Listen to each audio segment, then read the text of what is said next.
Ladies and gentlemen, welcome to my new video. I am LowFit. I am a D4 mid, top, and support player.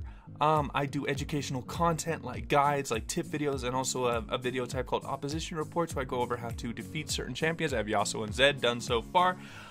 So I want to jump into Akali's new kit because she's a really interesting and fun new kit. And I wanted to go over a couple different points with you guys before you try and jump in and take it into ranked.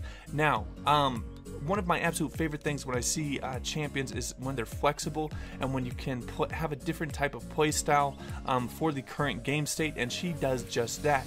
Now, with her kit, she has a lot of mixed damage, which is going to be great for going up top lane and dealing with tanks and getting a lot of auto or range harass with your Q, and also doing a really good mix of damage. This is you're going to get magic damage out of your passive, and then magic out of your Q, physical out of your E, and then physical damage on your first dash, and then magic damage on your second dash. So you can really know when you're going to be dealing the most damage just looking at their build. If they're building a lot of armor against you, you're going to have a lot of damage out of your passive, and you can have damage out of your Q and the second part of your ult. If they're building a lot of magic resist against you, you're going to get an okay amount of damage out of your E and your first dash, and of course your auto attacks are going to do a okay amount of damage if you're going with that Gunblade first build. So really look to the parts of your combo that are going to be enhanced against these laners that are building certain resistances against you. Make sure you're hitting those abilities, because there's going to be a large difference in damage, and you're going to be able to kind of navigate the combo like, hey, this guy doesn't really have much magic resist. I'm going to really focus on hitting my Qs and the second part of my ult on him because he really has minimal magic resist. So that will be my first tip. Tell me what you guys think. I know this is a new champion for everyone, and everyone's just still kind of getting used to it and finding what's meta on this, but these are just kind of like base ideas with a mixed damage kit that Akali's always had. So I'm super excited about this, and I think she's going to be a decent bully in the laning phase up in top lane. Alright, and tip number 2 I want to go over with Akali. I think she is going to be very effective in dealing with early game skirmishes, which is very unheard of with Akali's previous form, where she just kind of got level 6 and started dumpstering people, because she has a great kit that enables early skirmishing and 2v2 type of ideas. Because if she has all three of her abilities, first up, she's going to get sustained, she's going to get mixed damage, and she's going to be able to reset aggro if people are focusing her with her W. But the biggest part, I think, of these skirmishes in the 2v2s is going to be your mobility and when you want to go in combo. Now, if you're getting focused, you can just use your E, and then when they switch targets, you can just wait it out a little bit and then E back on the target. So this is going to really confuse the 2v2 fights over Scuttle Crab. I think Akali's going to provide a lot of control for their junglers, so she's going to be really well paired with aggressive junglers that are looking for those early Scuttle Crabs. And make sure that you're pushing out your lane early at level 1 with your AoE Q damage and doing more damage to minions. It's not going to be max rank, so it's not going to get that bonus, but the point is you want to push out the wave with your Q on the level 1, and then help your jungler secure the first Scuttle Crab with your great dueling potential with your E and your ability to move around the fight, which is so huge. You're not really susceptible to getting bursted out as hard as you used to be when you were playing Akali. So keep that in mind. Look to snowball early, because she is an assassin after all, and assassins really benefit off early golds and kills, and I think this would be a great way to enable her in the early game. And let's get right into number 3. Now, this is going to be pretty self-evident for a lot of assassin players that play things similar to Zed, that are used to dodging out with, abilities with your abilities, but Akali is actually going to be enabled very well against mages with her new E. Now, you can be placing this on minions or champions, and you should be, when you're playing against control mages, you should look at this as a defensive and an offensive. Again, it's another part of this cool balance of an ability that has two parts to it. First up, you can be running up to a champion to look to deal your burst with the Q auto, whatever level you're at, and then you can look to throw your E out and dodge one ability, and then when they're looking to throw the second at you, you can recast your E, and then you can ult in. So look to bait out CC abilities similar to a Xerath E stun, similar to a Syndra throwing out her stun. I think that this E is going to enable you so much in the mid lane where you have to dodge a lot of abilities from ranged casters. Look to use it as a defensive ability and offensive. It's such a overloaded ability in my opinion, in its ability to dodge out and really screw with the control mage archetype. And also there isn't really a range on it. I'm just going to show you guys real quick. We're going to just do that, and then we're just going to teleport over here, and then we're going to E all the way back. So there isn't any range on this. So you can run as far as you want. You can do a flash, and you can get some movement speed from your W, and then you can blast cone, and you get the idea. You can recast your E after a certain amount of time. You just want to keep track of how long the E is. I lost a little bit of track there, I have to admit, of how far you can get. And then right at the end of the E, you can recast. So there isn't a limit of where you can do it. So really look to use your E effectively as a defensive and an offensive tool, and use it in very high, really high impact spots of the team fights and the fights where people are using a lot of their abilities, and use it as a dodge. This is going to give an Akali a great skill cap for people to learn, and it's going to provide a very interesting amount of gameplay for people. So do not just willy-nilly use your second E cast really quickly just to be super offensive. You can use it super offensively like that when they're just clearly just running away from you, but if they're looking to fight you in an even health pool state, I think that you should be using your E as a defensive to dodge out abilities. Alright, let's just jump right into tip number 4.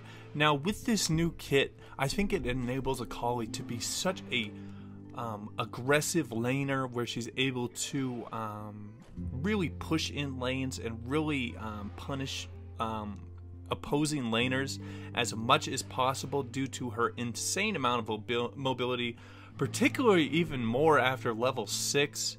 She does have a decent amount of escape as well, so you can look to push out lanes and be very far down lanes just due to your kit. So I'm just going to give you an example right here.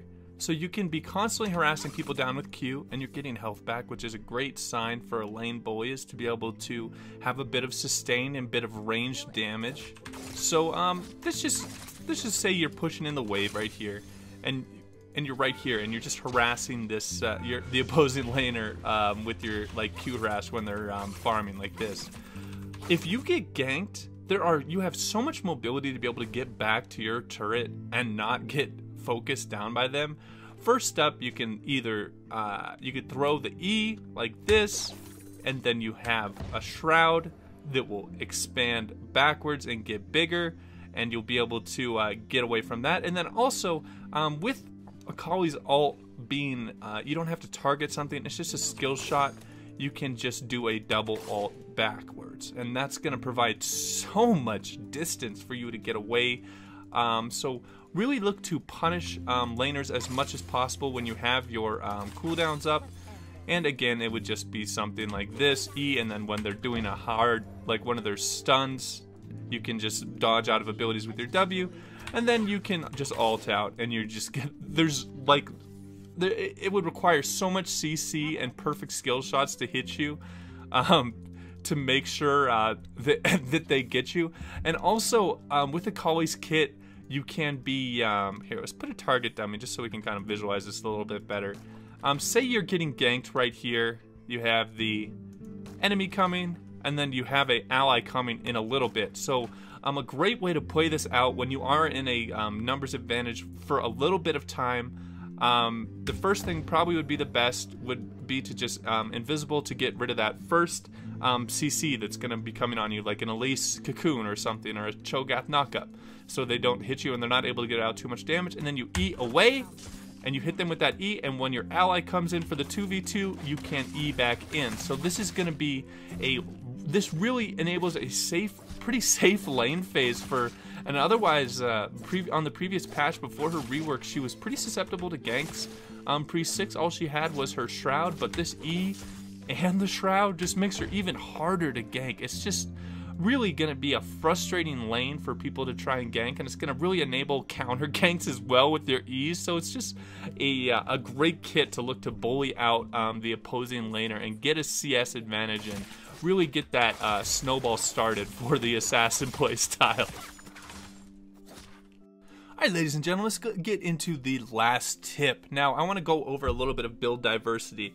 I think it's going to be really important on Akali because she has really strong base damages out on her kit, particularly on her execute for her ult. So what this is going to enable is you're not going to necessarily need the highest AP build to be able to kill people outright. This is, for example, things that have a similar ability. Veigar, he doesn't really need to build that super burst damage. He doesn't have to go Void Staff, Rabadons, Ludens, Morellos just to like max and kill one-shot squishies. He doesn't need all of that. So the best way to build Veigar sometimes is to go into things like Banshees and Zhonya's just so they can live through a little bit longer in the team fights and provide more threat. Now this is going to be pretty similar with Akali, but it's going to be amplified because she's a melee range champion, and it's going to be a bit easier to just get on top of her because she's already running at you.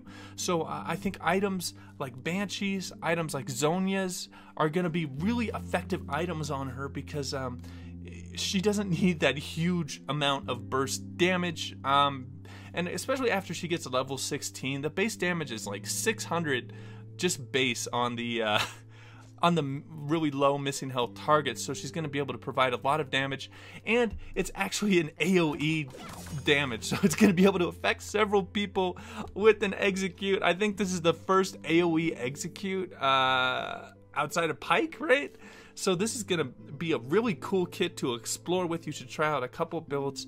But I would say if you're in an even game state or you're behind, you really don't want to go like Morello's, Ludens, Gunblade, and that hyper-aggressive style. I think she's going to be enabled a lot by things like Zhonya's and things like Banshees and things like Rylai's are also going to be really great items that are going to amplify her kit even more than what she has done.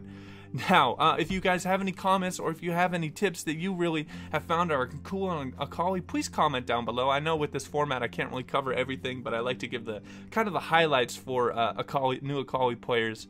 And if you enjoy educational content and you're just really looking to climb, you should subscribe to the channel. I'm really interactive with my community, and if you have any questions for me, you can either check out the Discord in the description, where you can have a live chat with me, or you can just make a comment down in the comment section saying, hey, I'm stuck in gold or bronze or silver and I want an OPGG review. I love doing that kind of stuff and helping you guys out with the climb. So as always, guys, take it easy.